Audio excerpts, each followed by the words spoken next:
Assalamu alaikum jama'a. In dai ba ku manta ba mun tsaya daidai inda hakika Tukur ya tsorata sosai. Washe gari Tukur ya fita kiwon dabbobi sai ya nufi inda suka saba haduwa da Hasina. Sai ya iske ta. Tukur ya ce Hasina. Ta amsa Tukur. Ya ce da ita daman haka ku aljannu kuke. Ta ce da shi duk na ga abin da ya faru da kai. Ina sane da wanda ke zuwa yana ce maka ni budurwarsa ce. Ta ce da Tukur. Ba ta wani son shi.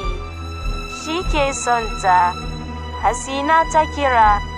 Wannan mutum ya fito cikin siffar matashin da Tukur ya haɗu da shi a jiya.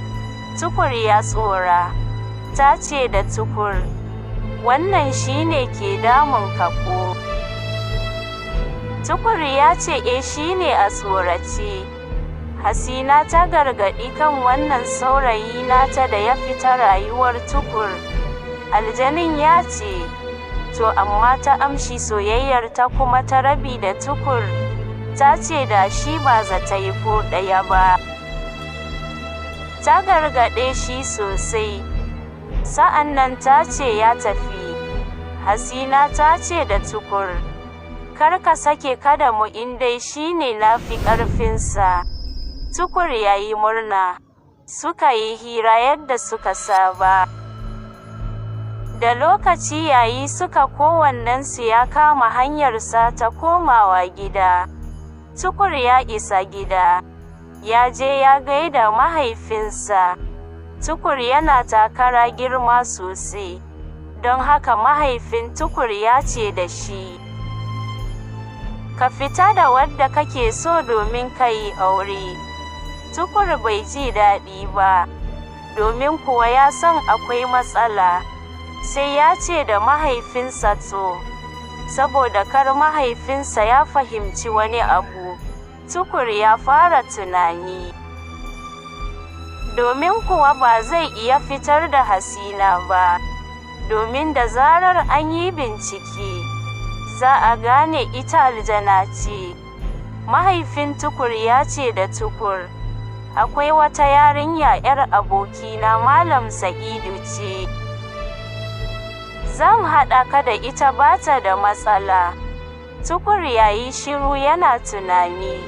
Mahaifinsa ya ce ko ba ta yi ba ne. Tukur ya ce ta yi mana baba. Mahaifin Tukur ya ce, to zaka taho mu tafi gidansa in faɗi masa.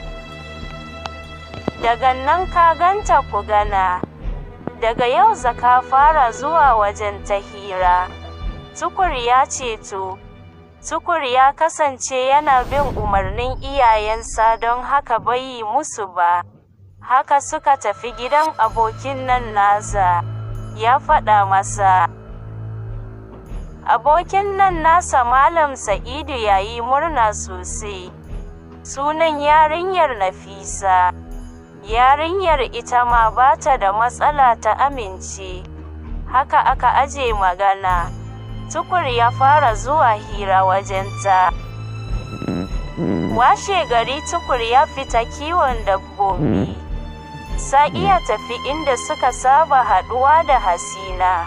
Sai ya samu Hasina. Suka zauna na suka fara hira yadda suka saba. Hasina ta ce da Tukur ina budurwar nan taka take. Tukur ya yi mamaki ya ce budurwa kuma aini banda budurwa. A zuciyarsa ya ce ko da yake ba wani abun mamaki ba ne don ta sani domin ita aljana ce. Hasina ta ce da Tukur raina man hankali zakai ko. Jiya ka je wajen ta hira. Kuma na san da an jima ma sai ka je. Tukur ya ce haka ne.